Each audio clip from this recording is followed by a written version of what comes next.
Today is a big day because I finally got the fucking motor for my truck. Fucking motor. So we are gonna figure out how to get this thing out with 2 men and a hoist. Okay. Well, 1 man and him. It's all good, man.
This thing weighs about 12,000 pounds, maybe 15,000 pounds.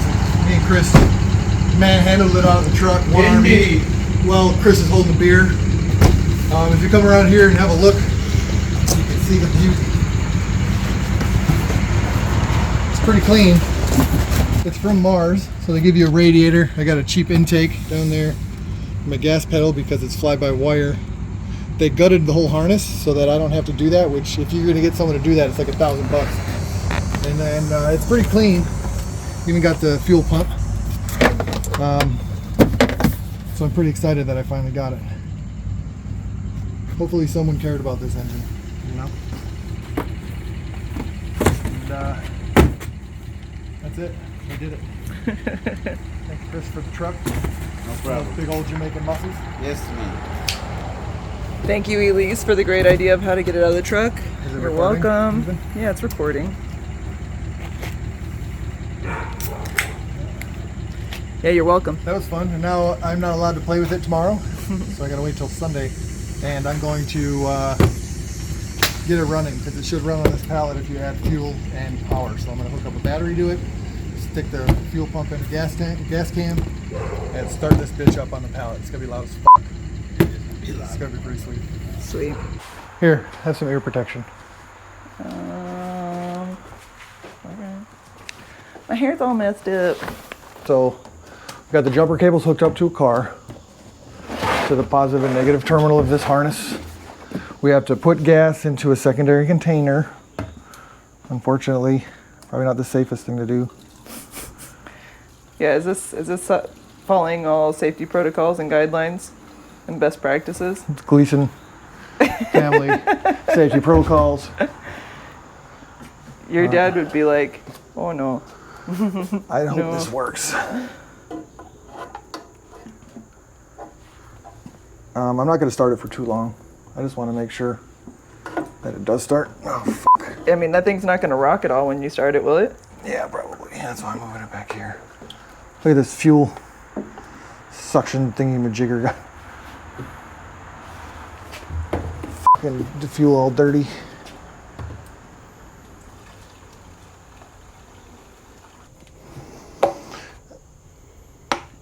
you should wear ear protection while doing this, and I gave it to Elise, so she can have ear protection and not me. I should do something though, huh? Uh-huh. Ear protection. Ear protection. We got fuel. Is this thing gonna go shooting off here? Or did you No. tighten it up? It's gonna suck in, not out. All right.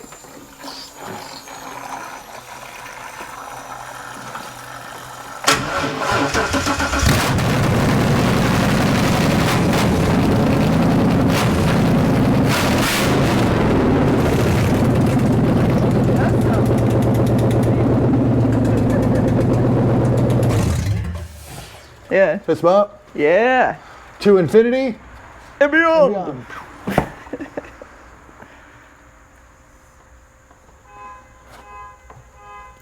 He set off a car alarm. I should probably get the fuel out of this system, so I'm gonna do that.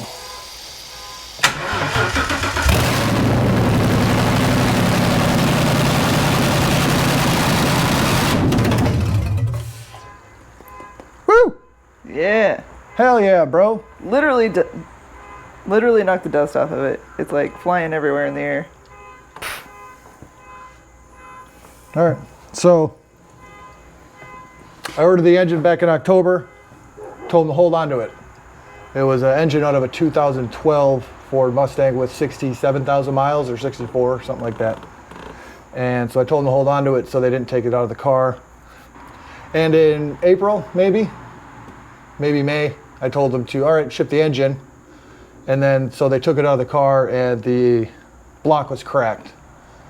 And they told me that they were gonna rebuild it, but I told them I don't want a rebuilt junkyard engine rebuilt by a junkyard. I would rather have it rebuilt by a machine shop, and they're not a machine shop, so no, I don't want that. So they said, okay, we'll find another one. And so then they found this one. It's a 2014, so it's newer, and it's got 51,000 miles. So it's got less miles. So this is actually better for me. It's still a Gen 1 Coyote, and if you look at it, it's really clean.